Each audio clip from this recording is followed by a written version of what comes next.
السلام علیکم ورحمۃ اللہ وبرکاتہ۔ آج میں آپ حضرات کے سامنے ایک پاورفل وظیفہ لایا ہوں کہ جس کو کرنے سے آپ کی ہر حاجت پوری ہوگی اور ہر کامیابی آپ کا مقدر بنے گی۔ یہ انتہائی تیز اور پاورفل وظیفہ ہے اور اس وظیفے کی اجازت جو ہے وہ عام ہے۔ اس کو ہر مرد بھی کر سکتا ہے، عورت بھی کر سکتی ہے، اور اس وظیفے سے ہزاروں لوگ جو ہے وہ فائدہ اٹھا چکے ہیں۔ میں ایسے لوگوں کو بھی جانتا ہوں جو ناحق مقدمات کے اندر پھنسے ہوئے تھے، انہوں نے یہ وظیفہ کیا، اللہ نے ان کو نجات عطا فرمائی۔ بے اولادوں نے پڑھا، اللہ نے ان کو اولادیں عطا فرما دی۔ بے روزگاروں نے پڑھا، اللہ نے ان کی روزی کا انتظام فرما دیا۔ بیماروں نے پڑھا، اللہ نے ان کو صحت کاملہ عاجلہ مستمرہ عطا فرما دی۔ یہ وظیفہ ہر مشکل کا حل ہے۔ میں نے سوچا کہ یہ وظیفہ آپ لوگوں کو بھی بتا دیا جائے۔ یہ وظیفہ 2 آیات کریمہ ہیں، ان کا ہے۔ پہلی آیات ہے حسبنا اللہ ونعم الوکیل، اور دوسری آیات ہے لا الہ الا انت سبحانک انی کنت من الظالمین۔ اور ہمارے اکثر مشائخ اور بزرگان دین انہی 2 آیاتوں کا وظیفہ بتلاتے ہیں۔ پہلی آیات حسبنا اللہ ونعم الوکیل، کافی ہے اللہ تعالی ہمارے لیے، وہ اللہ اچھا کارساز ہے۔ اور اللہ تعالی پر بھروسہ رکھتے ہوئے، یقین رکھتے ہوئے اس آیات کو پڑھیں کہ ہمارا مالک اللہ ہے، ہمارا خالق اللہ ہے، ہمارا رازق اللہ ہے۔ ہم سب کی ضروریات کو پورا کرنے والی ذات جو ہے وہ صرف اور صرف جو ہے وہ اللہ ہی کی ذات ہے۔ تو دوسری آیات ہے لا الہ الا انت سبحانک انی کنت من الظالمین۔ یہ آیات کریمہ حضرت یونس علیہ الصلوۃ والسلام کی دعا مبارکہ ہے۔ آپ علیہ الصلوۃ والسلام نے ارشاد فرمایا کہ جو مسلمان دعا کرے اس دعا کے ساتھ جو حضرت یونس علیہ الصلوۃ والسلام نے کی تھی، اللہ اس دعا کو قبول فرماتے ہیں۔ پھر ایک صحابی نے پوچھا یا رسول اللہ صلی اللہ علیہ وسلم، کیا یہ دعا حضرت یونس علیہ الصلوۃ والسلام کے ساتھ خاص ہے؟ آپ علیہ الصلوۃ والسلام نے ارشاد فرمایا کہ یہ دعا حضرت یونس علیہ الصلوۃ والسلام کے ساتھ خاص ہے اور میری امت کے لیے یہ عام ہے۔ پھر حضور علیہ الصلوۃ والسلام نے قرآن پاک کی وہ آیات پڑھی وَنَجَّيْنَاهُ مِنَ الْغَمِّ، اور ہم نے نجات دی اسے اندھیروں سے، وَكَذَلِكَ نُنْجِي الْمُؤْمِنِينَ، اور اسی طرح ہم نجات دیتے ہیں ایمان والوں کو۔ یہ آیات کریمہ مجرب عمل ہے۔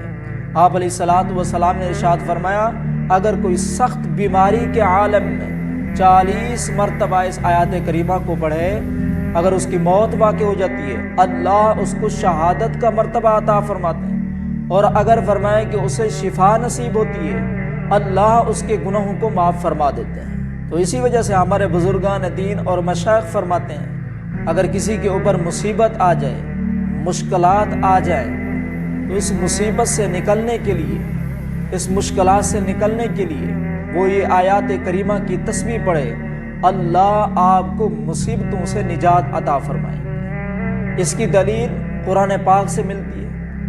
جیسے حضرت یونس علیہ الصلوۃ والسلام اللہ کے پیغمبر تھے، اللہ کی منشا سے وہ مچھلی کے پیٹ میں چلے گئے۔ اب ان کو نکلنے کا کوئی راستہ جو ہے وہ نظر نہیں آ رہا تھا، کیونکہ وہ 3 اندھیروں میں تھے۔ ایک مچھلی کے پیٹ کا اندھیرا، دوسرا پانی کے نیچے کا اندھیرا، اور تیسرا جو ہے وہ رات کا اندھیرا تھا۔ اب ان کو نکلنے کا کوئی راستہ نظر نہیں آ رہا تھا۔ اب انہوں نے سوچا کہ اس میں میں نجات کیسے پا سکتا ہوں۔ انہوں نے اللہ کے نام کی تسبیح شروع کر دی، لا الہ الا انت سبحانک انی کنت من الظالمین۔ اللہ نے حضرت یونس علیہ الصلوۃ والسلام کے ذکر کو قبول کر کے مچھلی کو حکم دیا، مچھلی نے بحفاظت ان کو خشکی کے اوپر نکال دیا۔ تو اللہ پاک فرماتے ہیں فلولا انہ کان من المسبحین، اگر حضرت یونس علیہ الصلوۃ والسلام میری یہ تسبیح بیان نہ کرتے للبث فی بطنہ الی یوم یبعثون، وہ قیامت کے دن تک مچھلی کے پیٹ میں رہتے، مگر اس تسبیح کی وجہ سے اللہ نے ان کو مچھلی کے پیٹ سے نجات عطا فرما دی۔ تو اس آیات کے ضمن میں امام بخاری رحمۃ اللہ علیہ فرماتے ہیں آپ لوگ بھی حالات کی مچھلی کے پیٹ میں پھنسے ہیں۔ مثال کے طور پر ایک لڑکی پڑھ کے فارغ ہو گئی، گھر میں بیٹھی ہوئی ہے، اب رشتہ نہیں آ رہا، ماں باپ رشتے کے انتظار میں ہیں کہ رشتہ آئے ہم اس کا جو ہے وہ آگے نکاح کرائیں۔ اب یہ لڑکی حالات کی مچھلی کے پیٹ میں پھنس گئی ہے، اب یہ لڑکی کیا کرے؟ امام بخاری رحمۃ اللہ علیہ فرماتے ہیں کہ یہ لڑکی جو ہے آیت کریمہ کی تسبیح پڑھے، اللہ اس کا رشتہ بھی بھجوا دیں گے اور اس کی شادی بھی ہو جائے گی۔ اسی طرح ایک آدمی نے کاروبار شروع کیا، یکدم اس کے اوپر جو ہے وہ قرض چڑھ گیا، اب وہ شخص حالات کی مچھلی کے پیٹ میں پھنس گیا ہے، نکلنے کا کوئی راستہ نظر نہیں آ رہا، اب یہ شخص کیا کرے؟ امام بخاری رحمۃ اللہ علیہ فرماتے ہیں کہ یہ شخص آیت کریمہ کی تسبیح پڑھے، اللہ اس کو قرض سے بھی نجات عطا فرما دیں گے اور اللہ ایسی جگہ سے رزق عطا فرمائیں گے کہ جہاں سے اس کا وہم و گمان بھی نہیں ہوگا۔ اور اسی طرح ایک آدمی جو ہے وہ بیمار ہو گیا، ایسا بیمار ہوا، ڈاکٹروں نے جواب دے دیا، طبیبوں نے جواب دے دیا، حکیموں نے جواب دے دیا، اب بیماری جا نہیں رہی، یہ بھی حالات کی مچھلی کے پیٹ میں پھنس گیا ہے، نکلنے کا کوئی راستہ نہیں ہے۔ تو امام بخاری رحمۃ اللہ علیہ فرماتے ہیں کہ اگر یہ شخص آیت کریمہ کی یہ تسبیح پڑھے، اللہ اس کو شفاء کاملہ عاجلہ مستمرہ عطا فرمائے۔ اور اسی طرح ایک آدمی جو ہے مصیبتوں کے اندر اور پریشانیوں کے اندر پھنس گیا، اب نکلنے کا کوئی راستہ نظر نہیں آ رہا، تو امام بخاری رحمۃ اللہ علیہ فرماتے ہیں تو یہ بھی حالات کی مچھلی کے پیٹ میں پھنس گیا ہے، تو اس کو چاہیے کہ وہ آیات کریمہ کی تسبیح پڑھے، اللہ اس کو تمام پریشانیوں سے، تمام فرمائے کہ غموں سے نجات عطا فرمائے۔ تو یہ آیات کریمہ ایک یہ مجرب عمل ہے، اگر آپ لوگوں کے اوپر مشکلات آئیں، پریشانیاں آئیں تو اس آیات کریمہ کو آپ پڑھیں، انفرادی طور پر بھی پڑھیں، گھروں کے اندر بھی پڑھیں، اجتماعی طور پر بھی پڑھیں، ملک کے حالات خراب ہوں تو اس آیات کریمہ کو آپ پڑھیں، انشاءاللہ تعالی اللہ پاک آپ کے تمام غم جو ہے وہ دور فرما دیں۔ یہ میں نہیں کہہ رہا کیونکہ یہ میری بات جو ہے وہ غلط ہو سکتی ہے، یہ اللہ کا وعدہ ہے، اللہ فرما رہے ہیں، اور اللہ کا جو وعدہ ہوتا ہے وہ کبھی جھوٹا نہیں ہوتا۔ بعض لوگ کہتے ہیں کہ آیت کریمہ جو ہے یہ وزنی آیات ہے، ایک قرآن میں کہاں پر فرمایا کہ اللہ نے فرمایا کہ یہ وزنی آیات ہے؟ حالانکہ اللہ نے تو مطلقاً کہا وَنُنَزِّلُ مِنَ الْقُرْآنِ مَا هُوَ شِفَاءٌ وَرَحْمَةٌ لِّلْمُؤْمِنِينَ کہ ہم نے اس قرآن پاک کو نازل کیا، یہ قرآن مومنوں کے لیے شفا بھی ہے اور رحمت بھی ہے، تو یہ آیات کریمہ بھی قرآن میں شامل ہے، تو آپ اس کو پڑھیں، انشاءاللہ تعالی اللہ آپ کی ہر پریشانی اور ہر جو ہے مصیبت سے اللہ آپ کو نجات عطا فرمائیں گے۔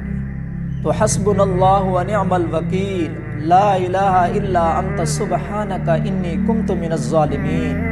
تو ان دونوں آیاتوں کے اندر عافیتوں کے خزانے ہیں، خیر و برکت کے خزانے ہیں، رزق کے خزانے جو ہیں وہ چھپے ہوئے ہیں۔ آپ نے کیا کرنا ہے؟ بعد نماز عشاء اول آخر 13 مرتبہ آپ نے درود پاک پڑھنا ہے، آپ جون سے بھی درود پاک پڑھنا چاہیں پڑھ سکتے ہیں۔ پھر اس کے بعد آپ نے 450 مرتبہ آپ نے پڑھنا ہے حسبنا اللہ ونعم الوکیل، حسبنا اللہ ونعم الوکیل، حسبنا اللہ ونعم الوکیل۔ پھر اس کے بعد آپ نے 360 مرتبہ پڑھنا ہے لا الہ الا انت سبحانک انی کنت من الظالمین، لا الہ الا انت سبحانک انی کنت من الظالمین۔ یہ عمل آپ نے 3 دن کرنا ہے۔ پھر اس کے بعد اللہ رب العالمین سے آپ نے دعا کرنی ہے، آپ جو بھی دعا مانگیں گے اللہ آپ کی ہر دعا کو قبول فرمائیں گے، اللہ آپ کی ہر حاجت کو پورا فرمائیں گے، اللہ آپ کے ہر مشکلات کو دور فرما دیں گے، اللہ آپ کے ہر پریشانیوں کو دور فرما دیں گے۔ یہ انتہائی پاورفل وظیفہ ہے، آپ اس کو کریں، انشاءاللہ تعالی آپ کے اوپر اگر کوئی مصیبت ہوگی اللہ اس مصیبت کو بھی ٹال دیں گے۔ اللہ پاک ہم سب کو اس وظیفے پر عمل کرنے کی توفیق عطا فرمائے، اللہ پاک ہم سب کو صحت کی بادشاہی عطا فرمائے، اللہ پاک ہم سب کو کسی کا محتاج نہ بنائے، اللہ پاک ہم سب کا خاتمہ بالایمان فرمائے، آمین۔